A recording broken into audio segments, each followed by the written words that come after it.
Thank you everyone for joining us this evening for another virtual event with the Peter London Global Dance Company.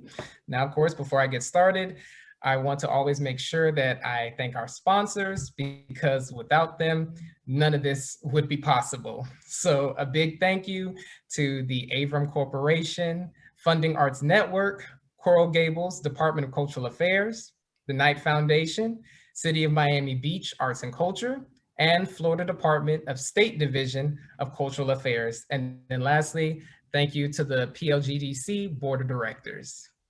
Now tonight, everyone, we have a treat for you, and I am excited for you to hear from each of these beautiful, talented, and accomplished women. And of course, I didn't get to introduce myself yet. I am Zaylin Yates, and I am the Associate Production Manager and Executive Administrator for the Peter London Global Dance Company. Thank you for being here. Now, again, as I mentioned, these beautiful, talented, and accomplished women, I want to say thank you for joining us tonight. And that's to Ms. Sharron Lynn, Ms. Denise Weisberg, Ms. Antonia Williams-Gary, Ms. Brook Logan, and lastly, Ms. Marilyn Holifield. Now, everyone, in honor of Women's History Month, our event tonight is entitled Women Empowerment, Rising Above Resistance. And throughout the night, you'll have the chance to view some excerpts of dance, hear some readings as well, and our panelists will be able to share their thoughts regarding Women's History Month, some challenges that they've overcame, as well as their contribution to the equity for women. And lastly, we'll have a Q&A session. So throughout the night, as your questions arise, please use the Q&A discussion box to go ahead and put your questions in there so that we can start filtering through them. Now, before we hear from our panelists, I want to introduce the brains behind the operation, our artistic director, Mr. Peter Beto London. Good evening, everyone. Thank you for attending, and thank you, Zaylin Yates, for that introduction. Again, thanks to all our sponsors and our board of directors, and thank you, panelists. You're dear friends and supporters of the company, and I'm so happy that you agreed to do this and share your life story with us. And so without further ado, just let's continue. Let's get into it. Yes, sir. And before we hear from our first panelist, Ms. Sharron Lynn, we have a compilation of Ms. Lynn's work that she's presented with PLGDC over time. So please enjoy. Okay, I'm a yogi, and I am completely in love with the practice of yoga. It has changed my life and shaped my world in ways that I couldn't have imagined. So much so that I traveled to India to get certified and study and practice in Rishikesh at the foothills of the Himalayan mountains, and it's really special. The birds are talking to. That being said, if I am looking to create, and I'm needing language and understanding of what I need to be addressing specifically, or intaking specifically, then I'll ask before I step onto my mat. And it's then that I get my ideas. Typically at the end of a class or end of a meditation session, I'll have clarity around that. Then of course there's a homework. So the researching and studying and reaching out to folks and gathering of information to have as much to pull from as possible. And then I go in the studio, I find music that makes me want to move, and I figure out what I'm trying to say, and I just move. I just move until everything starts to come together.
you so much, Zaylin. Thank you all for sharing my work.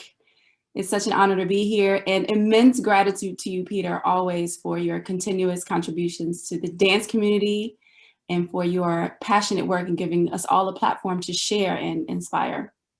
I'm overflowing with gratitude today. I'm Sharron Lynn, and I'm originally from Miami, Florida, where I attended New World School of the Arts, the high school, under the mentorship of Peter London. I wear many hats. I do many things. I am an actor, a working actor, a dancer, a Broadway performer, up until COVID hit and the shutdown happened, March of last year. I'm also a wellness entrepreneur and the founder of Breathe Flow Be. I like to call us as a company a community of self-lovers. Our mission is to spread the beauty and magic of yoga and meditation far and wide. We do so through many online offerings and community initiatives and things of that nature. I'm also currently working with on a project with a publishing company designed to help with the continued healing of Black women in particular. So I'll be a published author later in the year, which I'm really excited about. Much of the inspiration for my choreographic work that you witnessed in the clips was pulled from my experiences as a woman, a Black woman in particular, and from the power of the incredible women that I've had the privilege of crossing paths with and living alongside. I wanted to speak to the way that we navigate challenges while continuing to nurture, the way we are expected to do so much and be so many things to so many people, and we do it beautifully. The way we heal, expand, and elevate. The last piece you saw, Ascension, for example, is a very personal piece of mine about an incredibly challenging time that led me to beautiful discoveries about myself, my strength, my womanhood, and the intersection of all of them. Women are incredible. We're incredible beings. And though we're still making strides towards the fullest expression of gender equality, I'm grateful for the challenging conversations around it, the celebration of women, and the acknowledgement of our contributions in various industries. Truthfully, gender equality should be in the interest of everyone. Everyone benefits, we all win. There are studies that show that countries that rank the highest on the happiness scale practice gender equality. When companies practice it, they have lower job turnover, a happier labor force, an easier time recruiting, and high rates of productivity. There are also studies that show that the more egalitarian a relationship is, the better off everyone is in the relationship, the happier they are. We thrive when we're in environments where we can be the fullest versions of ourselves. Environments where our creativity, intelligence, and innovativeness is encouraged and compensated fairly, not suppressed based on perceived limitations around gender. So we'll continue to have these challenging conversations and pushing towards true equality. In closing, I want to say thank you. Thank you to all the amazing women in my life that have believed in me, held me, provided opportunities for me, affirmed me, prayed for me, tough loved me, and provided blueprints for me, and championed me throughout my life. I am eternally grateful for all that you are and all that you do. Thank you. Thank you, Ms. Lynn. As always, I just want to personally say you always present such stunning choreography. And just like you mentioned, just sharing that empowerment and that uplifting, that is the goal that we have, that we want to have these webinars, is to inspire and motivate, as well as educate at any given time. So thank you, Ms. Lynn. We definitely celebrate you. Now, our next panelist currently serves as the secretary for the board of directors for PLGDC. So I present Ms. Denise Weisberg. Much thanks to you and Peter for inviting me to participate on this panel with so many dynamic and accomplished women. I'm very honored to be here tonight. Just a little about my background. I'm a Miami native, third generation, born and raised on Miami Beach. I grew up in a large women-centric family, lots of relatives, twin sisters and a brother. I had 15 cousins, and out of the 15, 11 were women, and they were my best friends and playmates. My parents were huge supporters of the arts. When we were young kids, they'd throw us in the car, and on Sundays, take us to art galleries, concerts, theater, anything that was interesting going on around town. And I knew by the tender age of 10 or 11 years old that when I grew up, I wanted to be involved in the arts.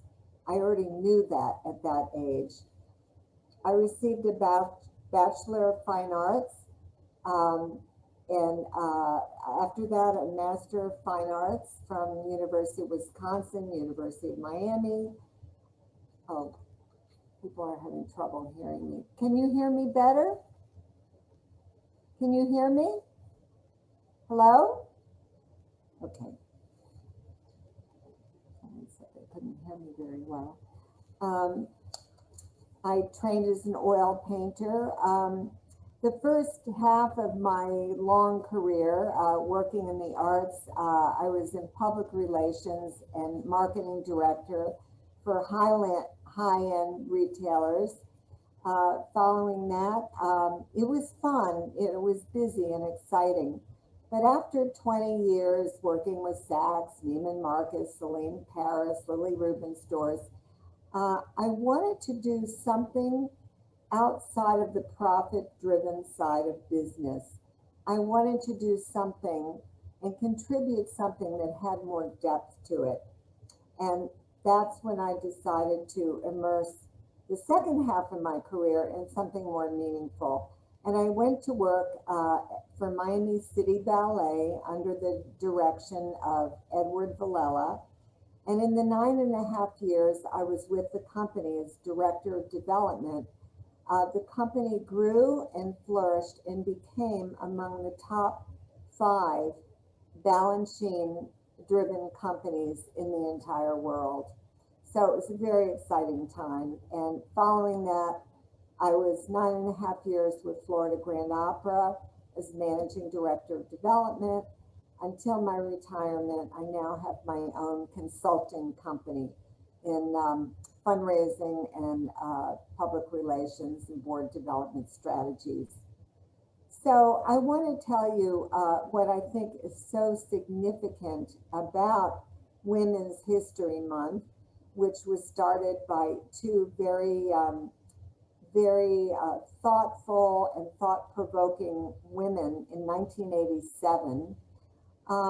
I believe every year that Women's History Month is a celebration. It causes us to focus on the progress and the contributions women have made in the world over the past 100 years, a century, a whole century. Any art form is a means of communication and expression. We are fortunate enough to see it in music, songwriting, poetry, theater, the visual arts, and in my greatest love, the world of dance. We are in the midst of a time where women are finally being seen, heard from, and taken seriously throughout the world. As women, we are in the arts because we care. The world is in turmoil right now, and women are in a unique position to help heal the world through the arts. Talking about equity and equality, which is a big topic, especially during Women's History Month, I think it's too simplistic to think that equality and equity for women means that we are equal to men. Perhaps an application, but it means much, much more than that. Each one of us as women are different and unique. Women are unique. Everyone has to think about equality in the world and focus on aspirations, but there are no limits anymore. When I was growing up, girls were told that if they studied hard and did well in school, they could aspire to become a nurse or a teacher, maybe an artist, or a full-time stay-at-home mom. Right now, women need to focus on unleashing the limitations that society had placed on us in the past, and that we, over the years, even placed on ourselves. Today is much more exciting, and there are endless possibilities open to women. The little girl today is aware that she could become a doctor, an astronaut, an engineer, a college professor, or even president of the United States. It's a significant crossroad because looking back on how women have progressed in the past 100 years, we have come a very long way. I think women can start with action steps in their own community and workplace. Women need to be organized and assertive in taking leadership and ownership roles in the arts community and in arts organizations. To target and organize entities throughout the community and ownership, and place women in positions of authority in order to use all of our special skill sets to influence and empower other women to be our sisters. We need to have a sisterhood. And I will just close by saying it's been a pleasure sharing my thoughts with you this evening, and thank you for giving me that opportunity. Thank you, Ms. Weisberg, for sharing those inspiring words. I truly thank you for all that you do. And again, thank you for being here tonight. We celebrate you. Thank you. Thank you.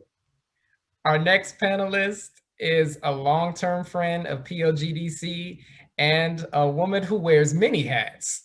So I present to you Ms. Antonia Williams-Gary. Hi, everybody. Thank you so much, Zaylin, for that introduction. I'm not wearing a hat tonight, and I've taken off my glasses, but it's so wonderful to be here with all of you. Thank you so much to Peter London. Oh my goodness gracious. I was asked to talk about my relationship to Peter, which goes back to the pre-organization phase of what has grown to be the most phenomenal dance company. I was there on the ground floor with him and was very, very happy to actually write the first grant to the Knight Foundation, which was the launch of what is now a stellar dance community, and helped to organize and design the logo, which is now, and I guess it's 10th iteration, but it started with a dancer around the globe in a very primitive form. And I see that that theme is still ongoing. So my relationship with Peter is from day one, and I am so excited to continue supporting all of the initiatives that the Peter London Global Dance Company has launched. And I'm looking forward to hearing more about more. So I am, yes, wear of many hats. I've retired from several different careers, the last of which was as an executive in the not-for-profit world there in South Florida. I've since moved to Dallas, Texas. I've been here for 8 years. I came here to finish writing my memoir. I'm going to show you a very worn front cover of Reclaimed, which was published back in 2018. And it's a story about how I survived an emotionally abusive relationship. And it's a very familiar story. It's a story that many, many women can tell. We wear masks. We appear in public. We're groomed. We're coiffed. We're made up. We're fancily dressed. We wear a smile, but we're hiding behind masks oftentimes. In the process of writing my story and examining the issue of emotional abuse, which is very well documented, and I encourage those of you who want to know more to Google the Duluth, D-U-L-U-T-H, Power and Control Wheel. And you might find yourself or your loved one, your mom, your sister, your daughter, aunts, friends on that wheel, which describes in great detail how power and control is exercised primarily by men, and that women suffer, which covers physical, sexual, and emotional abuse. Now, I didn't have any external scars. These are internal scars, but I want to also let you know that my story is not one of gloom and doom. I am a reclaimed woman, but part of my journey was with the love and affection and protection of many, many, many women. My parents, my mother, my aunts, my dearest friends. And in the process of becoming reclaimed and healed and recovered, I wanted to thank them. And I'm just going to read one little excerpt from the book because it was a particularly warm and endearing occasion for so many of us. It was a paean to them and an affection that it's hard to demonstrate, but I wanted to let them know that a large part of my own salvation was the result of their daily acts of rescue. And I wrote an invitation which read, yes, there were footsteps along every step, but God also sent you, precious friend, to help me during my most difficult times. I want to thank you and toast our friendship. And the invitation read, come to my house on a certain day and time and place. And it was just a catered, fabulous event. Now, with regard to Women's History Month, I have a pet peeve that we're only given a month, one day for International Women's Day. My position is that women, 51% of the world's population, should hold up half the sky, but we don't. We've been denied opportunity, we've been suppressed, repressed, and as Denise said, told about certain roles that we ought to play, but thank God that's changing, but maybe not so fast. Just recently, I write a column for the South Florida Times. I get to express my opinion. I have lots of opinions, but I was struck by our young poet laureate, Amanda Gorman, who was accosted on her way into her own apartment by a white security guard who did not recognize her, but that's beside the point. He suggested that she did not belong. Her response to him initially in her Twitter was to be very upset about it and to take it personally. But on further reflection, she said, I'm going to read her quote. It is that, in a sense, he was right. I am a threat to injustice, to inequality, to ignorance. Anyone who speaks the truth and walks with hope is an obvious and fatal danger to the powers that be, a threat and proud, which I think summarizes my feeling right now about being a woman of color, a Black woman in this society, that it is our duty to continue to be a threat and to stand on who we are, and what we can be. Thank you. Thank you, Ms. Williams-Gary. As always, just powerful. That's all I can say. And your comment of woman holding up the sky, I think definitely coincides with Peter's statement that women are the anchor in our lives, and we would not be here if it was not for you all. So we thank you and we celebrate you. Now, I just think that's a perfect segue into Mr. London, and he has always created a space for women in the company. And particularly, he created the Women's Choreographic Initiative, where he gave women a voice to choreograph and express themselves through the company. So Mr. London, I would like you to just take a little minute to just tell us how the Women's Choreographic Initiative came about.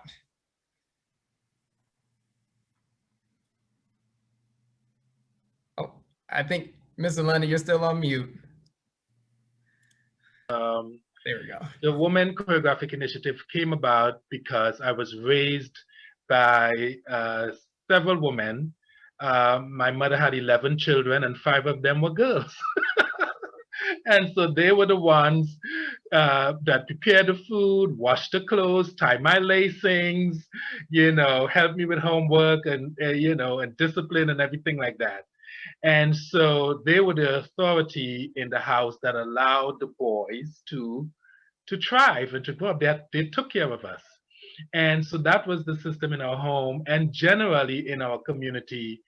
The woman in the family took care of the boys, even whether they were the younger ones or the older ones. And my mom also, she was the chief of the house basically, and also took care of my dad. And I watched the amount of work they did, the cooking of the food for 11 children and the clothes and the preparation. I was just 24/7. And then going into dance, a lot of my teachers were women, and going into Juilliard, the same thing, and then moving into Martha Graham Dance Company. And so once I started my own dance company, I felt it was important for women to tell their stories. When I was young, around 8, 9 years old, I used to help an older lady in the village where we lived, and she would tell me so many fantastic stories, and other women like that. And it occurred to me that the women are the keepers of the history of the race. They remember all the stories from generation and generation past, and those stories allow us to make better choices and to carry the race forward.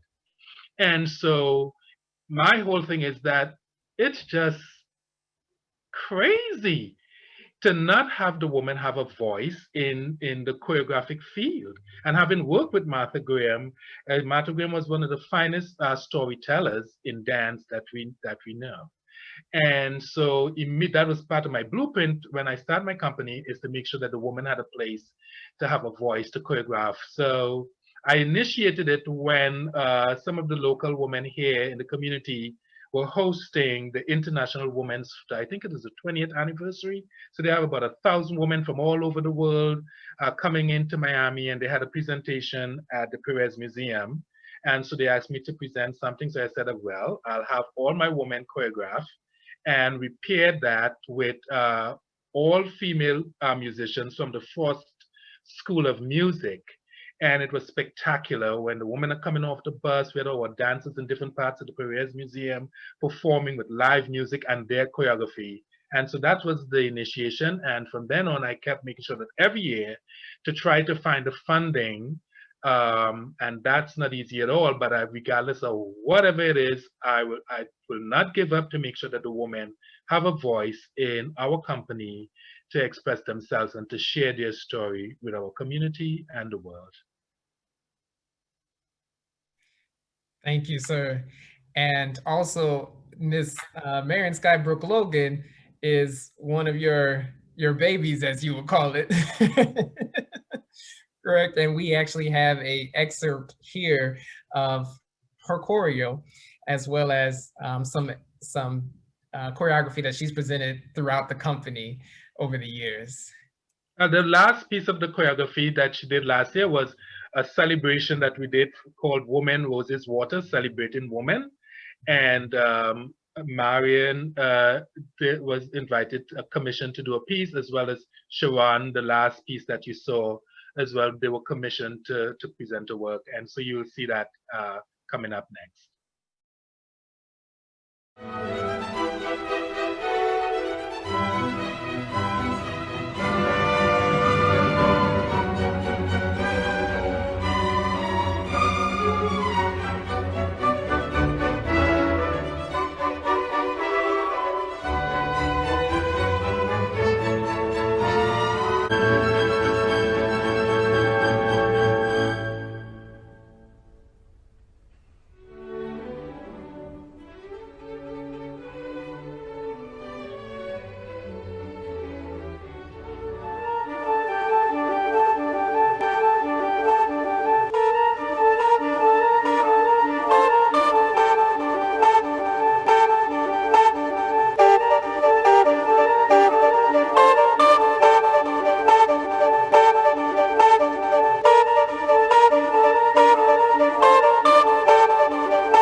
Thank you so much, Zaylin. And thank you so much, Peter, for inviting me to be here on this panel. I'm so honored to be here with these really important women. I feel so blessed. So thank you for continuing to bless me throughout your life, Peter. As Zaylin mentioned, my name is Marion Brook Logan, and I met Peter when I was about 8 years old. He started teaching me Graham, actually, which was an amazing experience. This happened at my mother's studio, and I've been maintaining a relationship with him ever since. I had the pleasure of joining Peter London Global Dance Company after college, and they have provided me with immense opportunities as a woman in dance, such as commissioning my first 2 professional solos with Women's History Month. This has been something that is so important to me, and I'm never going to forget it. It's been everything I've ever hoped for and more, to be able to choreograph as a woman. I've trained professionally at New World School of the Arts, where I obtained my BFA in dance.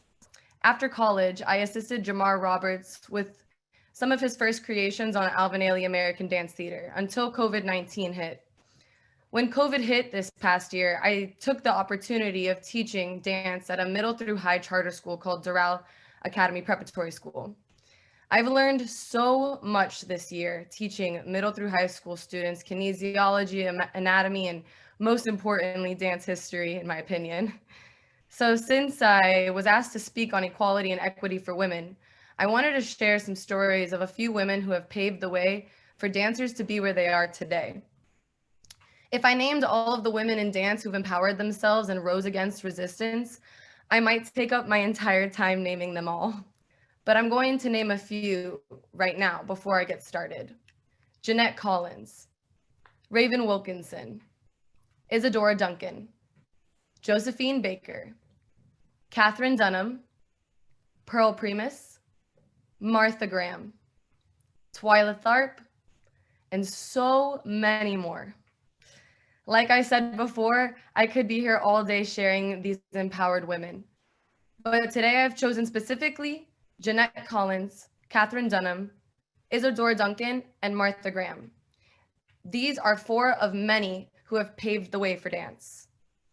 Jeanette Collins once said, "You don't get there because, you get there in spite of." Jeanette Collins was trained as a dancer in the 1920s to 30s. If you don't know anything about the 1930s, I'm going to enlighten you. Racism was rampant. We haven't even integrated yet. We are in the middle of a Great Depression. Prohibition is in its midst, and 33% of America is unemployed. But here is Jeanette Collins, unafraid of conquering her own world. In the year of 1932, 16-year-old Jeanette successfully auditions for the New York City Ballet Russe de Monte Carlo. To put this in perspective for you, Balanchine was just hired. He has just moved into America.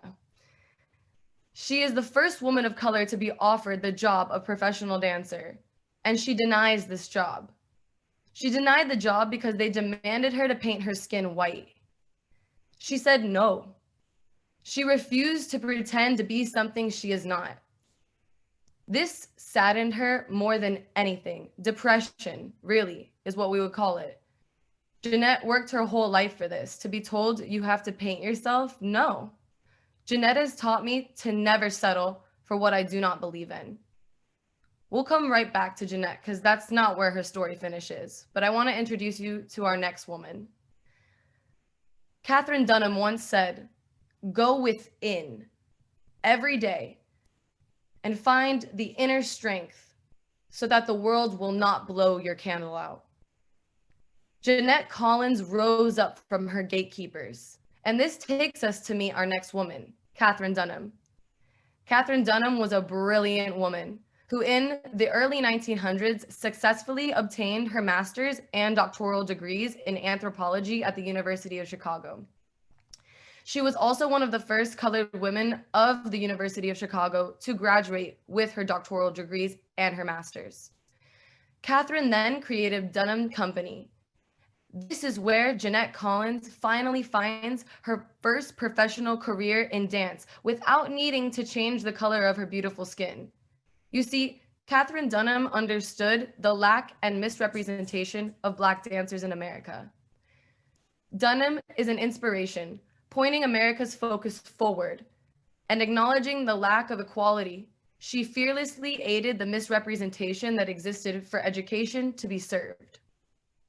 Katherine Dunham revolutionized American dance by going to the roots of Black dance and rituals, transforming them into significant artistic choreography that speaks to all. Thanks to Katherine Dunham being fearlessly empowered woman, rising up against resistance, we have Jeanette Collins with a job, opening her heart to the world. They collaborate in the 40s.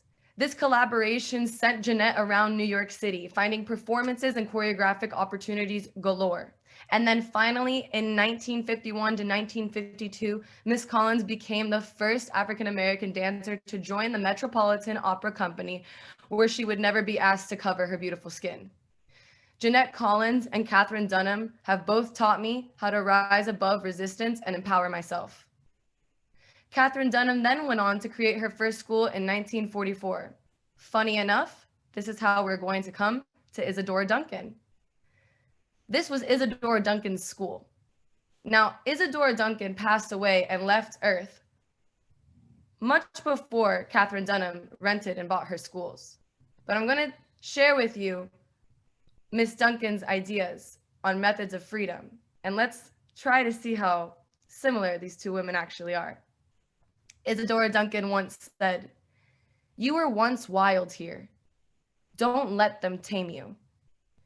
Even though Isadora Duncan had passed away in 1927, I want you to notice how and who her contribution pours into, even after she's left Earth.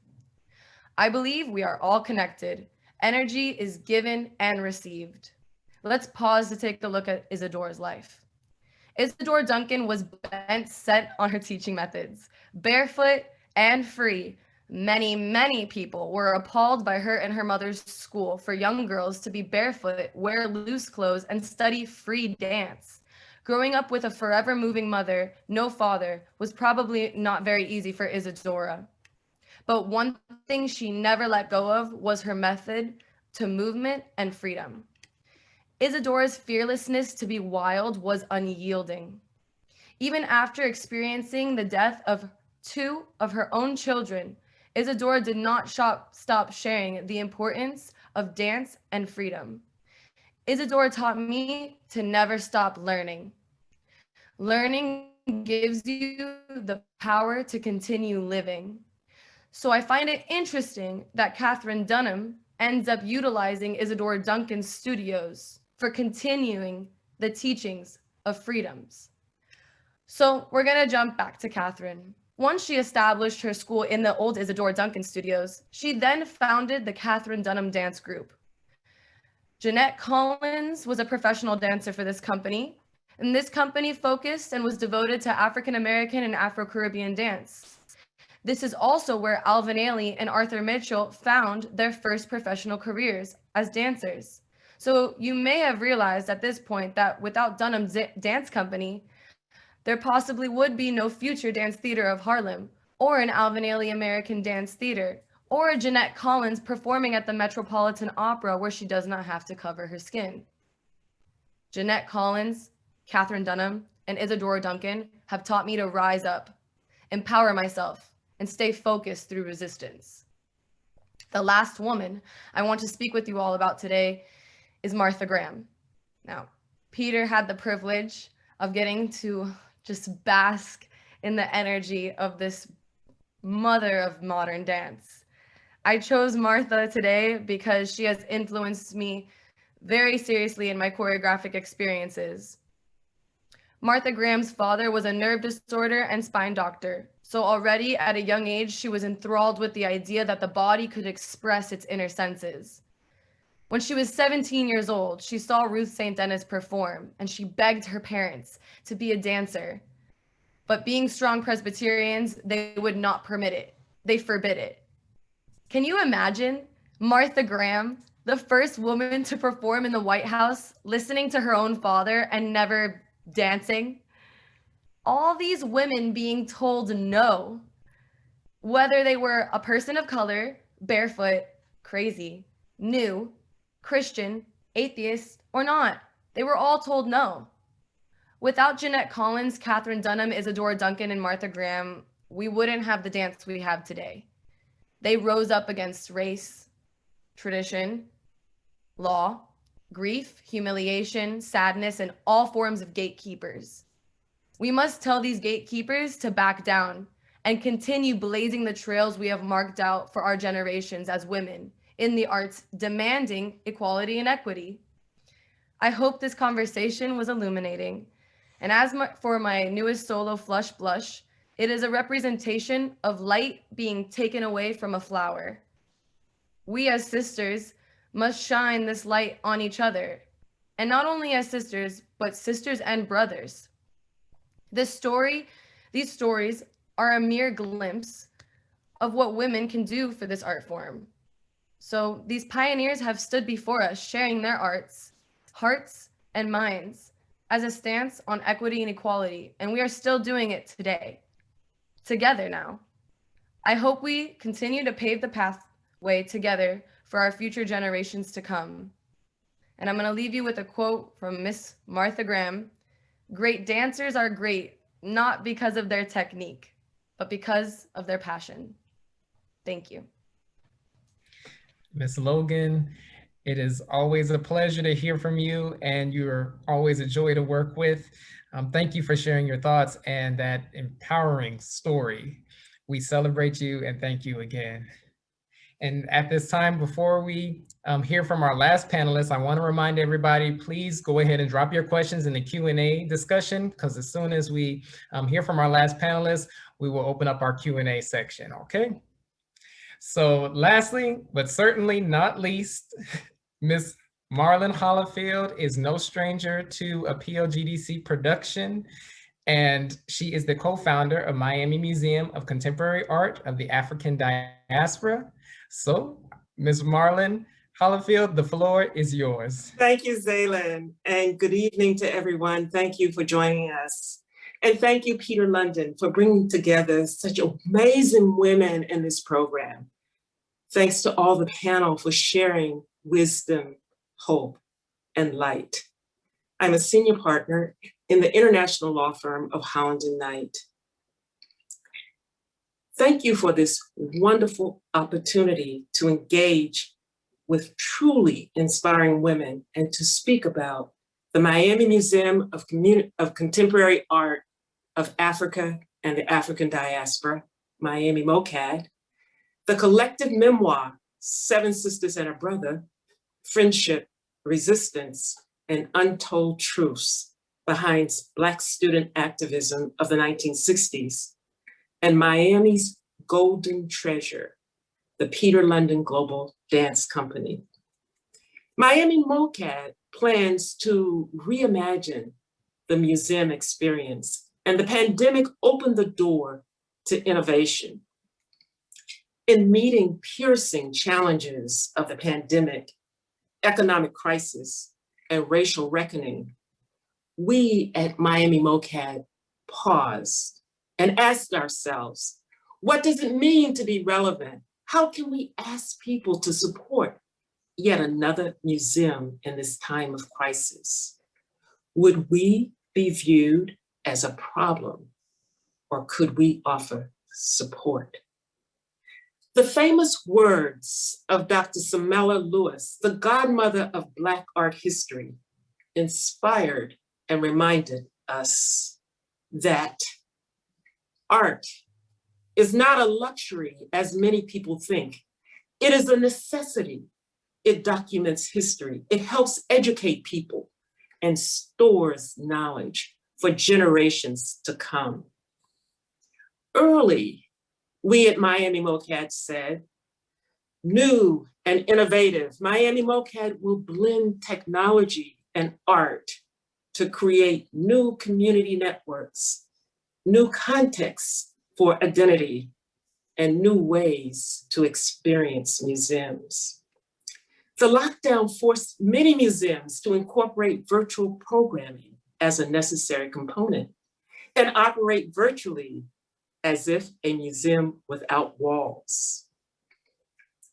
The lockdown allowed us to sharpen our focus on technology as a tool with intentionality to foster connections locally and globally that are diverse, to create opportunities for social and art-focused dialogue, and to infuse a vibrant spirit of innovation in the museum. Many people in the United States have little easy access to information about contemporary art and artists of Africa or its diaspora. The pandemic and its lockdown created an opportunity for us to harness connective power of technology to inspire curiosity about art of Africa and the African diaspora, to enable greater access to reach a more diverse and wider audience, to test technology strategies to modernize the museum experience in anticipation of designing a brick and mortar facility, and to stake a claim in Miami's burgeoning ecosystem, technology ecosystem, as a museum whose DNA is infused with technology. Specifically, the pandemic created the context for a brilliant millennial with a background in technology and entrepreneurship, coupled with his passion for the arts, to be inspired to assist us in reimagining the museum experience. And he conceived our digital preview museum experience project.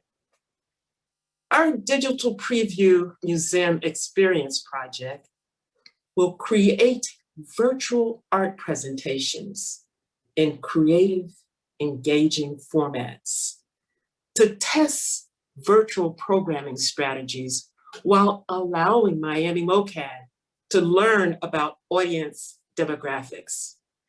The Digital Preview Museum Experience Project led to an unexpected collaboration with the Interactive Media Department of University of Miami's School of Communications.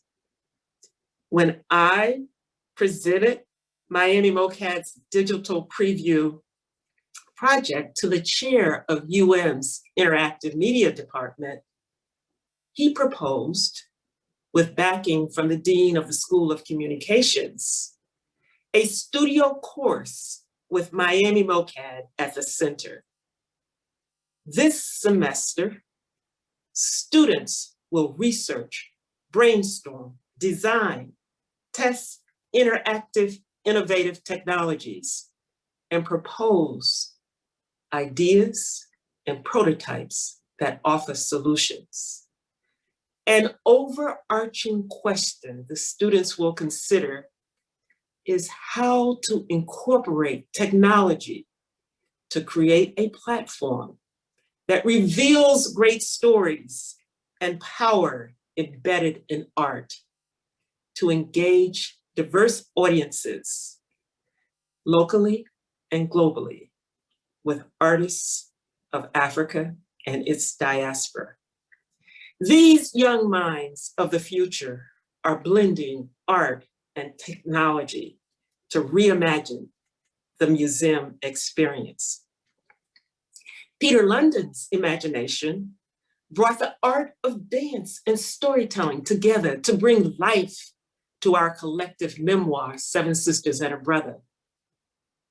Seven Sisters and a Brother is part history, part memoir, and tells a story of nearly forgotten history and invisible figures captured in 8 days, 8 students, and 8 voices that changed Swarthmore College forever. In Begin Again, the scholar Eddie Glaude reminded us of a James Baldwin teaching. that we have to tell a different story about who we are. We have to do this for all those young people who risk everything to change the country. Peter London reaffirms the importance of telling our story, using the beauty and power of dance. Peter lifts up the compelling story of the small group of Swarthmore students who, in the words of Harvard professor Henry Louis Gates, risk their futures to make a difference. For decades, legends emerged at Swarthmore College about the Seven Sisters, but few knew our names. As legends persisted, our names faded into invisibility. Few knew anything about us as individuals, our motivations, our hometowns, our stories, or what became of us. Even fewer knew that our brother, Harold Buchanan, was integral to our circle. Years later, when Swarthmore celebrated its 150th anniversary, the then President Rebecca Chopp noted that the 8-day crisis was the most consequential event in the school's 150-year history. The college unequivocally acknowledged that our actions in 1969 paved the way to the creation of the Black Cultural Center, the formation of a Black Studies program, but still not a department, and the college that you see today, a much more vibrant, diverse, and inclusive campus environment. We had fostered enduring change at the college, but remained invisible, hidden figures. Most in the Swarthmore College community, on campus and off, could meet each of us and not realize the story behind our faces.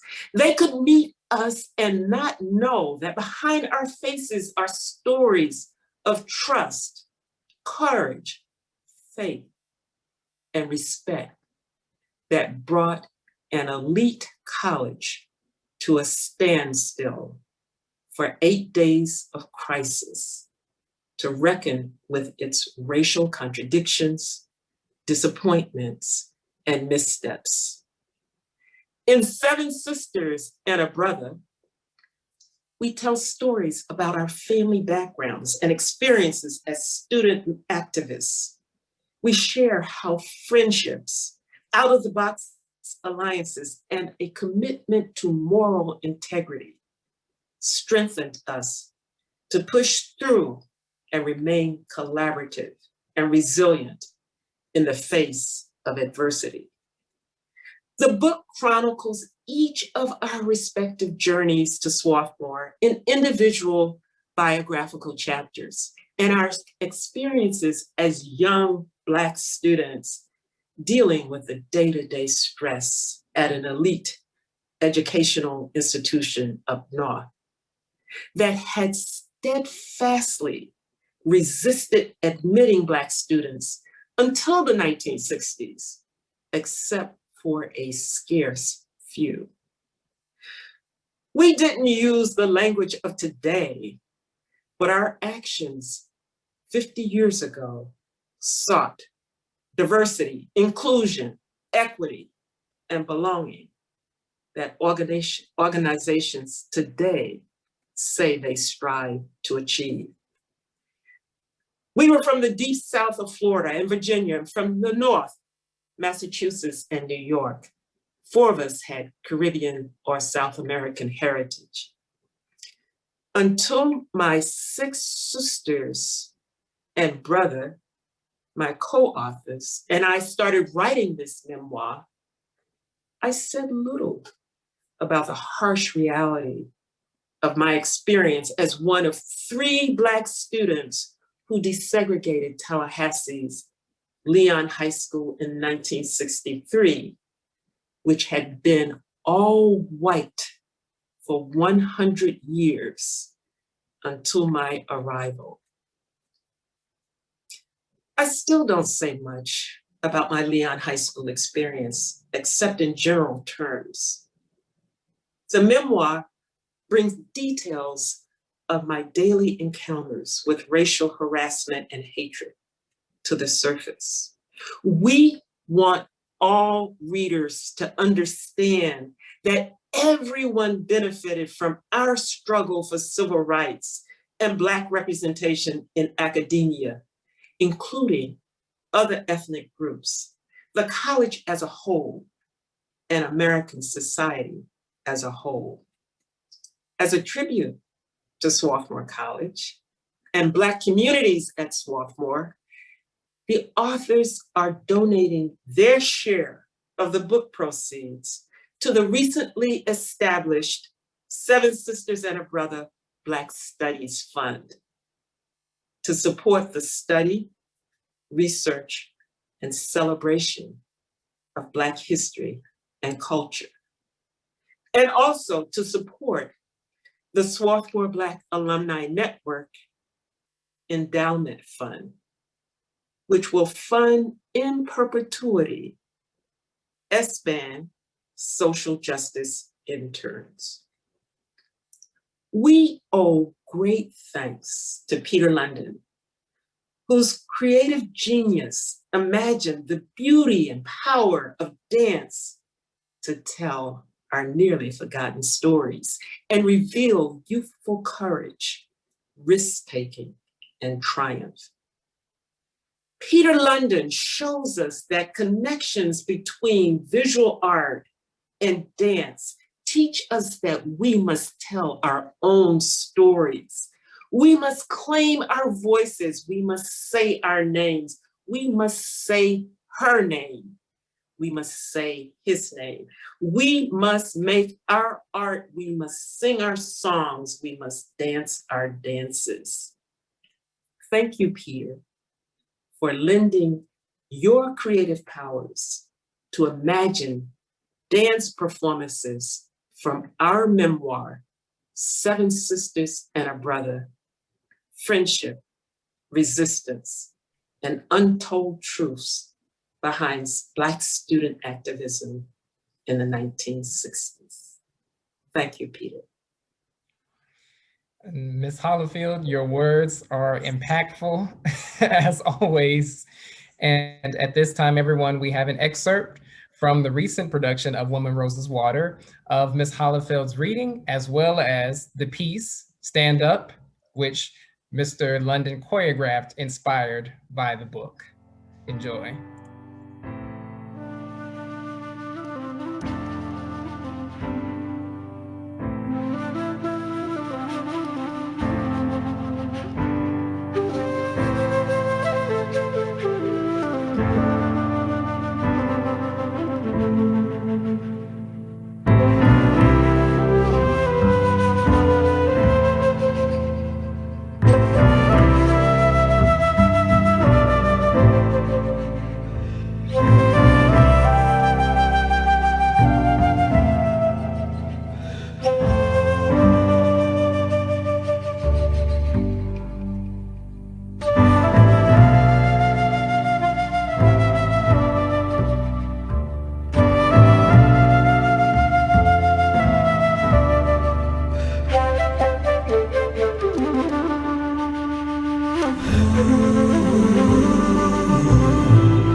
My inspiration to open doors to unfamiliar racial terrains flows from several generations of my family's resistance to second-class racial status dictated by Jim Crow laws and American traditions.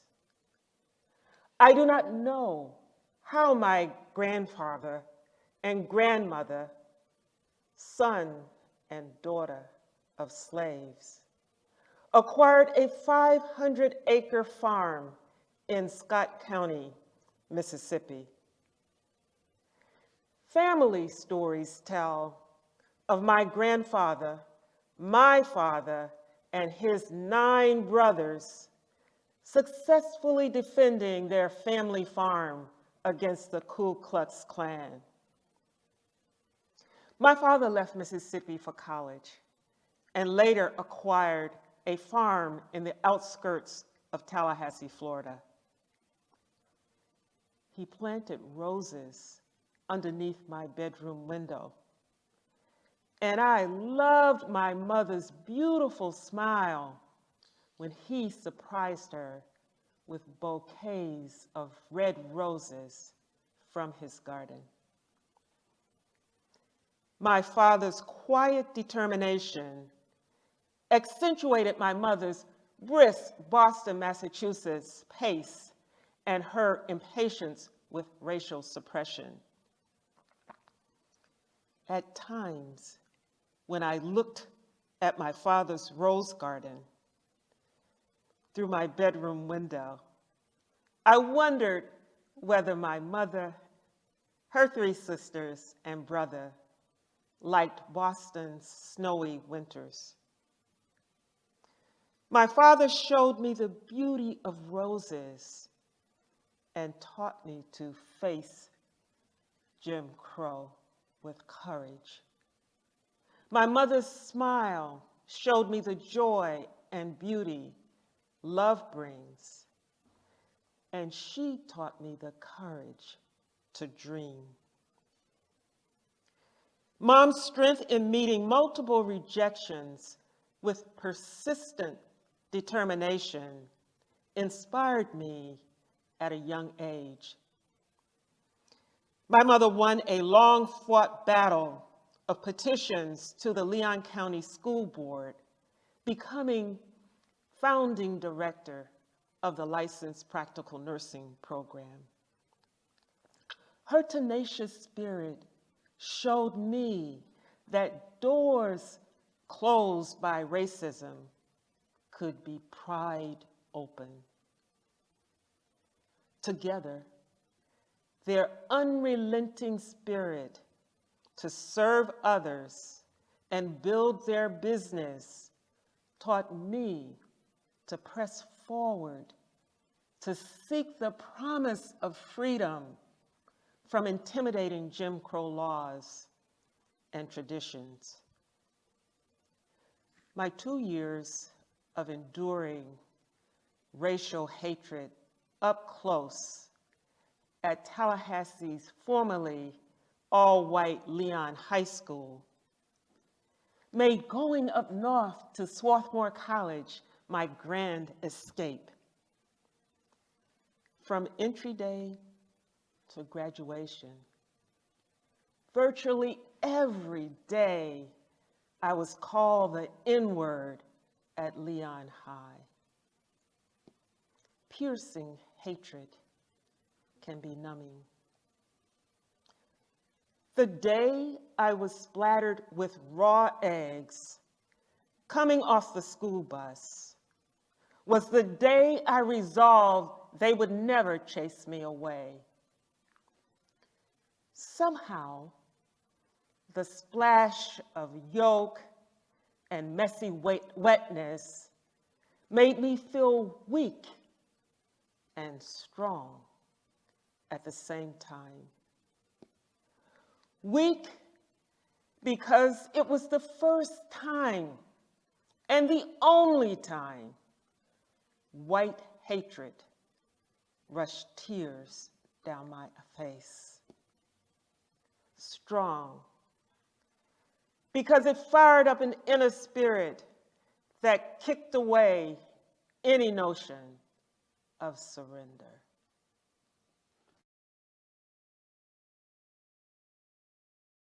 And with that, Ms. Holifield, we celebrate you. Truly, thank you.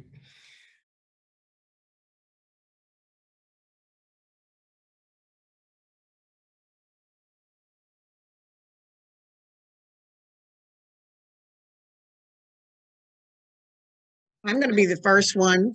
Okay. Because DEI, diversity, equity, and inclusion, is now becoming like the code word for politically correct positions for corporations, whether they're for-profit, not-for-profit, to include in their value statements, their mission statements. And I would like to think that it's coming from a position of authenticity, but oftentimes it has impact on bottom lines. And so I'm not angry with corporate America or anyone else who needs to protect and safeguard their stakeholders and shareholders, but a genuine approach to diversity, equity, and inclusion must come from a point of view of not just the bottom line, not just the health, the financial health of an organization, but understanding that we can no longer turn back the clock. So it affects us across the board. Diversity, equity, inclusion is just a universal phenomenon that without which corporations, organizations, art institutions, you name it, will cease to exist with a healthy fashion. This is the day of protest. And with that, I'm out. Peace, I'm out. Thank you, Ms. Gary. Thank you so very much. Always inspirational. I would just like to repeat what Miss Gary was saying. I think that she's right on the spot, right on the mark with that without diversity and equity and inclusion, we will just not accept. And that if we all agree on this, and it's easy because diversity is natural. It's a natural occurrence. Humans are going to meet each other and have experiences, especially in a city like Miami. It's the way humans were created. So as long as we continue to take charge and stand for what we believe in as communities, there's no way that we can't accomplish what we're striving for. And I think that this past 10 years have been a reckoning, thank heavens. And I feel like the past year, 2020, was an amazing year for humans to wake up and realize, hey, no. So just repeating what she said, if this is our protest, and the dogs have started barking, so thank you. Thank you for that, Ms. Logan.